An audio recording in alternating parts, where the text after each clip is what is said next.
Hello दोस्तों, आज हम सॉल्व करने वाले हैं model practice set 1 Bihar DElEd का। दोस्तों इसमें टोटल 25 प्रश्न है हिंदी का। तो आज हम लोग हिंदी ग्रामर का 25 प्रश्न सॉल्व करेंगे बिल्कुल डिस्कशन के साथ।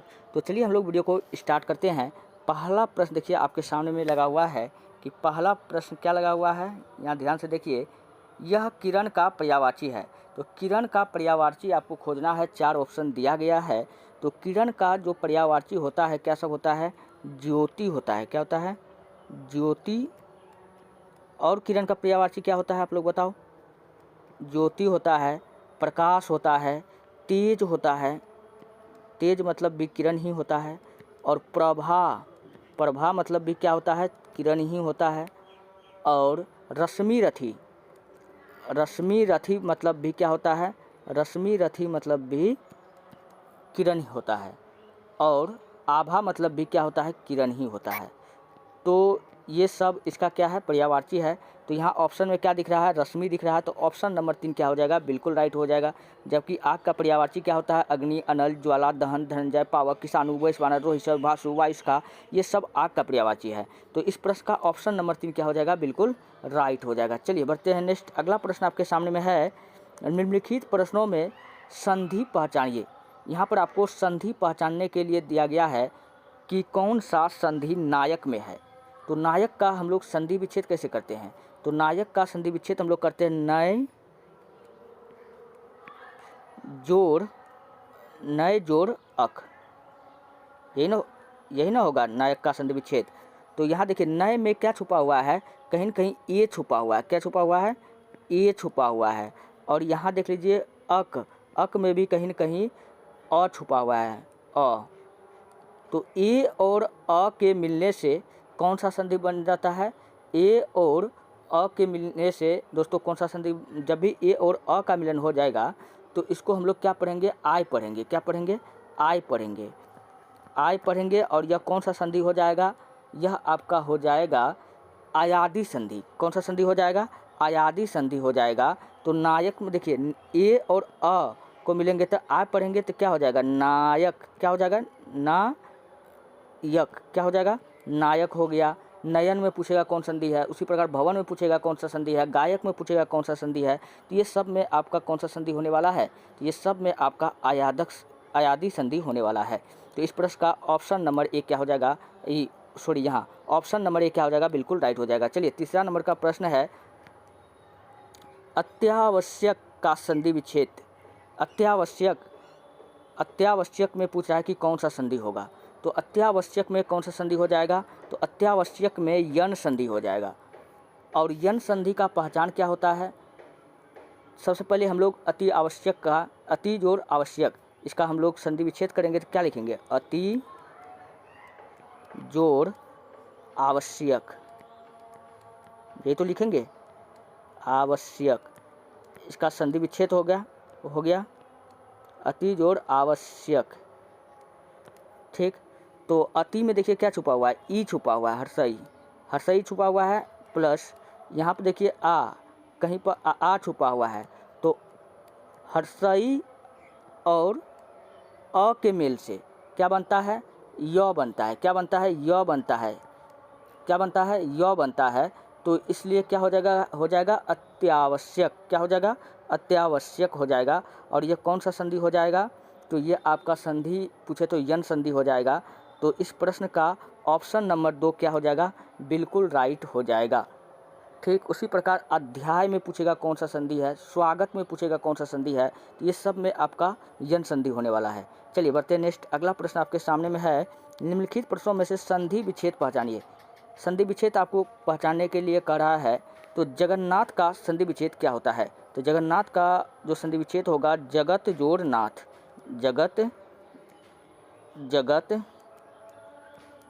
जगत जोड़ नाथ जो होगा इसका संधि विच्छेद होगा। ऑप्शन नंबर में खोजिए कहाँ दिख रहा है आपको जगन्नाथ का संधि विच्छेद। तो जगत जोड़ नाथ कहाँ दिख रहा है, तो जग जोड़ नाथ हो जाएगा। तो ऑप्शन नंबर 3 क्या हो जाएगा, बिल्कुल राइट हो जाएगा। चलिए बढ़ते हैं नेक्स्ट।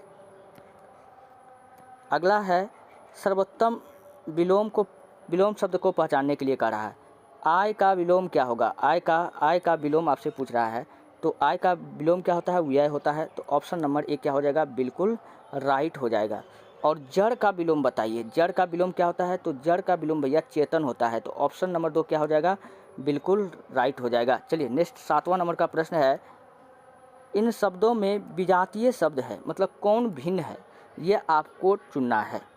आलू, प्याज, तोरी, ये सब पानी, तो ये सब जो है इस सब का उत्पादन होता है और ये पानी का उत्पादन नहीं होता है। तो यही सबसे भिन्न लग रहा है, देखने से ही पता चल रहा है। तो ऑप्शन नंबर 4 क्या हो जाएगा? बिल्कुल राइट हो जाएगा। चलिए अगला प्रश्न है, विशेषण का भेद पहचानने के लिए आपसे कह रहा है, फटाफट आप लोग विशेषण का भेद पहचानिए। हम लोग जानते हैं कि विशेषण का टोटल 4 भेद होता है। कितना भेद होता है विशेषण का? टोटल 4 भेद होता है। कौन कौन सा होता है? गुणवाचक विशेषण क्या होता है? यहाँ देखिए गुणबोधक दे दिया, तो ये ऑप्शन होगा नहीं। और खोजिए, संख्यावाचक विशेषण कहीं दिया हुआ है? नहीं दिया गया है। तो चलिए निश्चित दिया गया है, तो इसको भी काटिए। निश्चित संख्यावाचक और अनिश्चित संख्यावाचक दोनों होता है, तो जब निश्चित इसलिए ये भी नहीं होगा ऑप्शन के अनुसार। और कालबोधक ये भी नहीं होता है।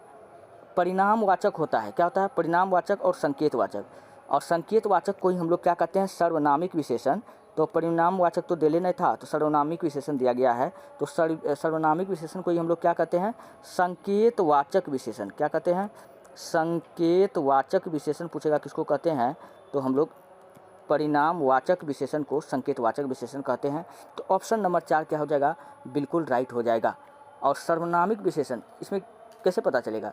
कि जैसे इसमें क्या लगा रहेगा? यह, या तो शब्द, या तो वाक्य में यह लगा रहेगा, या वह लगा रहेगा, या कोई लगा रहेगा, या कोई लगा रहेगा। तो हमको पहचान लेना है कि इसमें कौन सा विशेषण होगा? सर्वनामिक विशेषण होगा। जैसे यह किताब मेरी है, तो यह देखते ही पहचान जाएंगे कि यह किताब मेरी है में यह जो है क्या है? सर्वनामिक विशेषण। और ये किताब की विशेषता को बता रहा है कि यह मेरा है।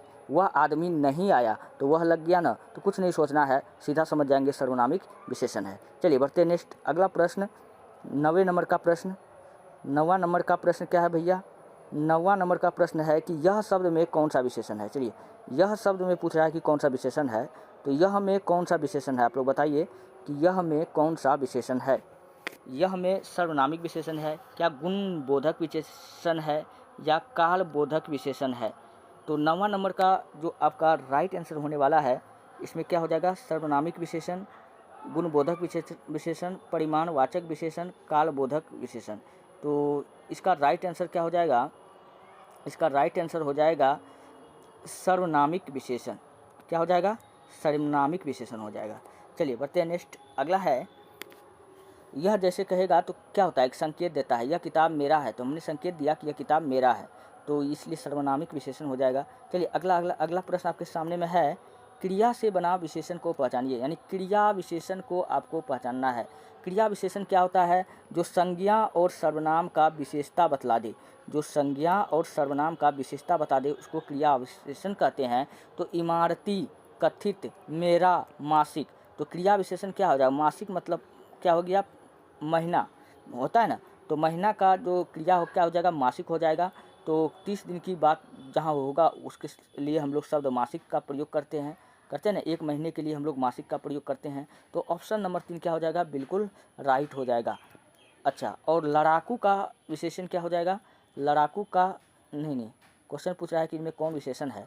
लड़ाकू शब्द, लड़ाकू, नैतिक, अर्थ उसका, तो लड़ाकू क्या है? लड़ना का विशेषण क्या हो जाएगा? लड़ाकू हो जाएगा। तो ऑप्शन नंबर 1 क्या हो जाएगा? बिल्कुल राइट हो जाएगा। चलिए नेक्स्ट अगला प्रश्न आपके सामने में है, इस प्रकार का क्वेश्चन बहुत पूछा जाता है डीएलएड में, एक न एक प्रश्न आना तय है। इसमें बच्चा बहुत ज़्यादा टाइम को खपा देता है, आपको टाइम को बचाना है। कैसे आप टाइम को मैनेजमेंट करेंगे? ऐसे प्रश्न को इतना पढ़ने की कोई ज़रूरत नहीं है, सिर्फ यहाँ पढ़िए, क्वेश्चन पढ़िए, लास्ट में क्या कह रहा है। जब युधिष्ठिर ने अपने भाइयों को उदास देखा तो क्या हो गया? तो आगे हम लोग पढ़ते हैं कि कहाँ पर यह बात लिखा हुआ है कि युधिष्ठिर ने अपने भाई को उदास देखा। तो हम लोग देखते हैं कि युधिष्ठिर कहाँ लिखा हुआ, फटाफट देख लेंगे। एक जगह यहाँ लिखा हुआ है, तो चलो यहाँ पर पढ़ो, यहाँ ऑप्शन आंसर मिलने वाला है। युधिष्ठिर को लगा कि उसके भाई बहुत नाखुश और बेचैन है, इसलिए उन्हें प्रत्येक के लिए एक एक कार्य निर्धारित किया। हाँ, तो उदास देखा तो उन सभी भाइयों के लिए एक एक कार्य निर्धारित किया, उनको कोई कार्य दिया। तो देखिए ऐसा ऑप्शन आपको कहाँ दिख रहा है? वह स्वयं उदास हो गया, बिल्कुल ऐसे ऑप्शन को काट दो, गलत है। उन्होंने उन्हें उत्साहित करने का प्रयास किया, बिल्कुल नहीं किया। कहाँ लिखा हुआ था? उन्होंने उन्हें एक कार्य दिया, हाँ यही तो सही हो जाएगा। यही तो, जब उसका भाई जब उदास था तो उन्होंने क्या किया? उनका मन बहलाने के लिए, उनको मन बहलाने के लिए एक कार्य दिया, उन्होंने उन्हें एक कार्य दिया। तो ऑप्शन नंबर 3 क्या हो जाएगा? बिल्कुल राइट हो जाएगा। और बढ़ते हैं नेक्स्ट प्रश्न की ओर। अगला प्रश्न आपके सामने में है, मर्डर का अर्थ है। मर्डर का दोस्तों क्या अर्थ होता है? हम लोग जानते हैं मर्डर मतलब कृत्य होता है, नहीं शारीरिक चोट, अभिभाषक नहीं। मर्डर का जो अर्थ होता है क्या होता है? अपराधी होता है। तो ऑप्शन नंबर 1 क्या हो जाएगा? बिल्कुल राइट हो जाएगा। चलिए बढ़ते हैं नेक्स्ट। अगला प्रश्न है, अलंकार से प्रश्न पूछ लिया गया है। धरती ने खिलाए हैं ज्वलंत लाल लाल, पंक्ति में प्रयुक्त अलंकार पहचाने। 14 नंबर का प्रश्न है, अलंकार से संबंधित प्रश्न है। तो यहाँ पर देखिए एक शब्द लाल लाल, बार बार शब्द का क्या हो रहा है? रिपीट हो रहा है, रिपीट हो रहा है। जब भी कोई शब्द बार बार रिपीट हो या उसी शब्द को दोहरा दे और हर बार अर्थ सेम आए तो उसको हम लोग क्या कहेंगे? पुनरुक्ति प्रकाश कहेंगे। क्या कहेंगे? पुनरुक्ति प्रकाश अलंकार कहेंगे। तो ऑप्शन नंबर 2 क्या हो जाएगा? बिल्कुल राइट हो जाएगा। अच्छा, और इसका और भी एग्जाम्पल हम देख लेते हैं कि इसका और भी एग्जाम्पल क्या आता है। बार बार याद आती है बचपन की। बार बार, यहाँ देखिए बार बार एक शब्द है, पूछेगा इसमें कौन सा अलंकार है? तो बार बार क्या हो रहा है कि रिपीट हो रहा है, बार बार याद आती है बचपन की। तो जब भी शब्द का रिपीटेशन हो हम लोग समझ जाएंगे कि उसमें कौन सा अलंकार होता है? पुनरुक्ति प्रकाश अलंकार होता है। ठीक, चलिए बढ़ते हैं नेक्स्ट। अगला प्रश्न आपके सामने में है, साहित्य अकादमी पुरस्कार प्राप्त निराला की साहित्य साधना किसकी कृति है? दोस्तों साहित्य अकादमी पुरस्कार निराला की साहित्य साधना पर किसको मिला था? वो मिला था रामविलास शर्मा को। किसको मिला था? रामविलास शर्मा को। और इसको जो साहित्य अकादमी पुरस्कार मिला था, क्वेश्चन ये भी पूछा गया है कि वो कब मिला था। दोस्तों रामविलास शर्मा को साहित्य अकादमी पुरस्कार कब मिला था? तो इसका राइट आंसर हो जाएगा 1970 में। कब मिला था? 1970 इसका राइट आंसर हो जाएगा। ठीक, अच्छा और भी रामविलास शर्मा का और भी कुछ साहित्य है जिनको आपको याद रखना, रचना है। तो सुंदर सुहावना, 10 क्लास में आपने इसके बारे में पढ़ा होगा, रामविलास शर्मा के बारे में।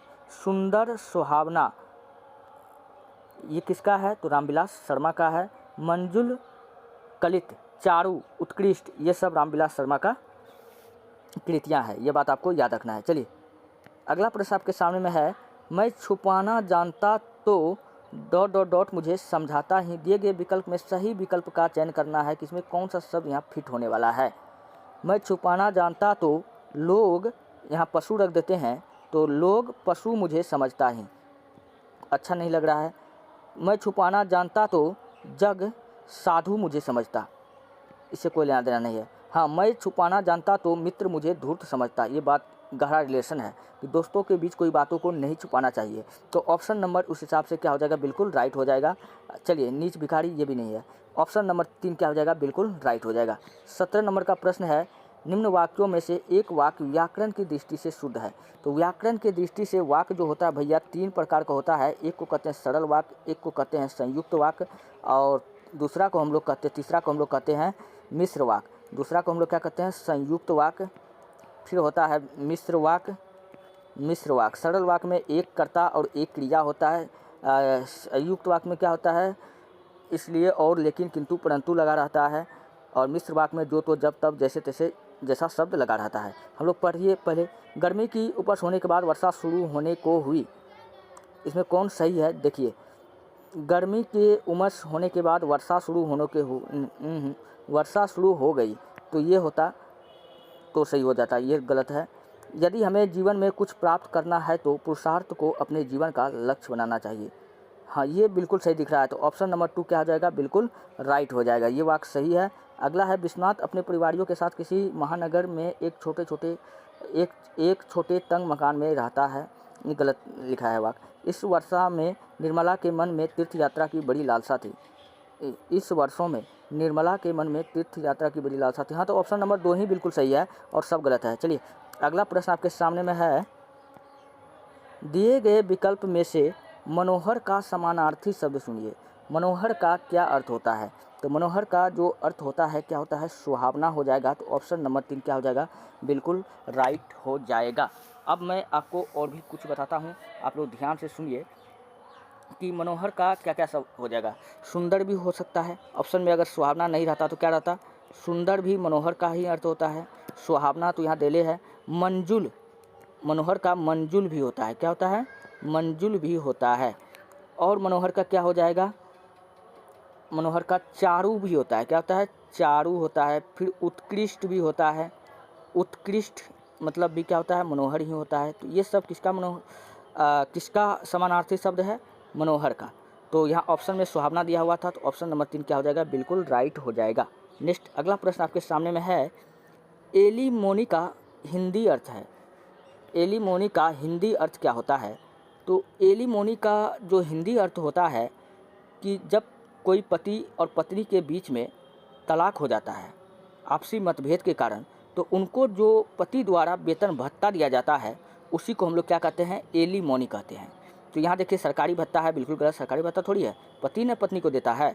तो राजस्व भत्ता ये भी गलत है। गुजारा भत्ता, हाँ, पत्नी के लिए वो गुजारा भत्ता हो गया, उन पैसे से वो अपना गुजारा कर सकती है। तो ऑप्शन नंबर 3 क्या हो जाएगा? बिल्कुल राइट हो जाएगा। चलिए नेक्स्ट अगला प्रश्न है, गंगा क्यों टेढ़ी चलती हो, दुष्टों को शिव कर देती हो, इस वाक्य में कौन सा अलंकार है?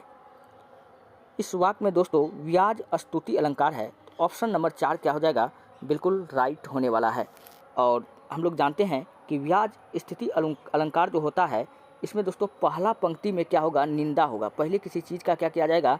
निंदा किया जाएगा। फिर उसी चीज़ का क्या कर दिया जाएगा? तारीफ कर दिया जाएगा। तारीफ कर दिया जाएगा। तो इसलिए कि गंगा क्यों टेढ़ी चलती हो, यहाँ पर देखिए पहले इसका निंदा कर दिया है, दुष्टों को शिव कर देती हो, बाद में इसका क्या कर दिया गया है? तारीफ कर दिया गया है। तो इसमें क्या हो जाएगा? ऑप्शन नंबर 4 व्याज स्तुति अलंकार हो जाएगा। अच्छा, इसका मैं और आपको एक उदाहरण मैं आपको बताता हूँ, आप लोग सुनिए। रसिक शिरोमणि छलिया ग्वाला, आप लोग लिख लीजिए, मैं आपको बता रहा हूँ। रसिक शिरोमणि छलिया ग्वाला, माखन चोर मुरारी, वस्त्र छोड़ रणछोड़ हटीला, मोह रहा गिरधारी। यहाँ देखिए रसिक शिरोमणि छलिया ग्वाला, यहाँ कृष्ण भगवान का को कहीं न कहीं कृष्ण भगवान के प्रति बुराई का बात कहा गया है।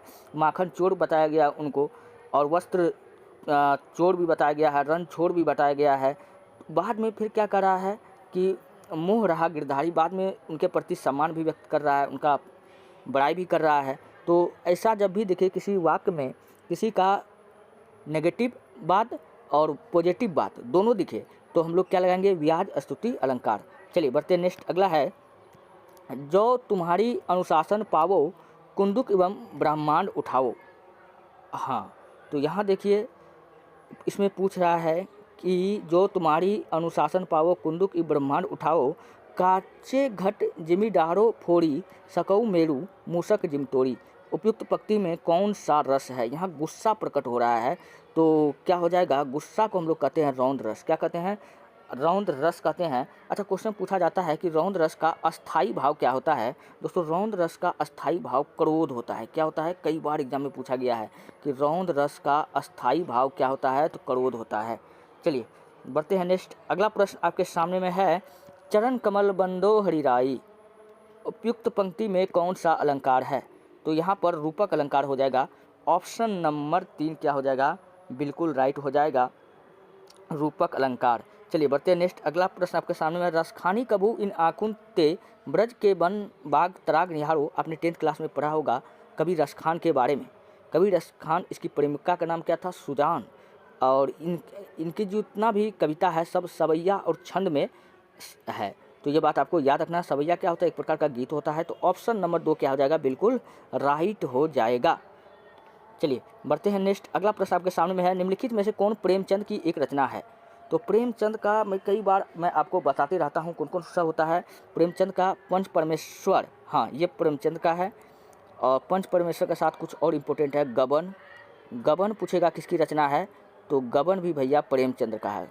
गबन हो गया, गोदान हो गया। गोदान किसकी रचना है? तो गोदान भी प्रेमचंद का है। गबन, गोदान, कर्मभूमि, कर्मभूमि, कर्मभूमि। फिर उसके बाद में रंगभूमि, गबन, गोदान, कर्मभूमि, रंगभूमि और निर्मला, कफन, पूस की रात, ये सब किसका है भैया? पंच परमेश्वर का है, आप लोग लिख लीजिए। और उसने कहा था किसका है? चंद्रधर शर्मा गुलेरी, 12th में आपने पढ़ा होगा चंद्रधर शर्मा गुलेरी का उसने कहा था। याद आ रहा है तो आप लोग, जिसमें बड़ा इम्पोर्टेंट एक लाइन था, बहुत अच्छा लाइन था, क्या तुम्हारी कुरमाई हो गई? कुरमाई का अर्थ क्या होता है? सगाई होता है, ठीक। उसने कहा था, ये किसका था? चंद्रधर शर्मा गुलेरी का। अच्छा, ठेस किसका है? ठेस दोस्तों, ठेस है हमारे बिहार के लाल कौन थे? ठेस फटाफट बताइए आप लोग कमेंट में। तो फणीश्वर नाथ वेणु जी की रचना है, क्या है? ठेस है। तो फणीश्वर नाथ वेणु का और कौन कौन सा रचना है, फटाफट आप लोग बताइए। तो फणीश्वर नाथ वेणु का ठेस हो गया। मैला आंचल, जो फणीश्वर नाथ वेणु का सबसे प्रमुख और सबसे प्रसिद्ध उपन्यास माना जाता है, मैला आंचल।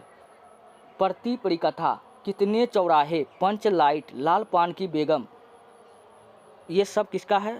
तो ये सब आपका फणीश्वर नाथ वेणु जो बिहार का है। और इनके बारे में याद रखना, इनका सर्वश्रेष्ठ उपन्यास 1954 में आया था। कौन आया था?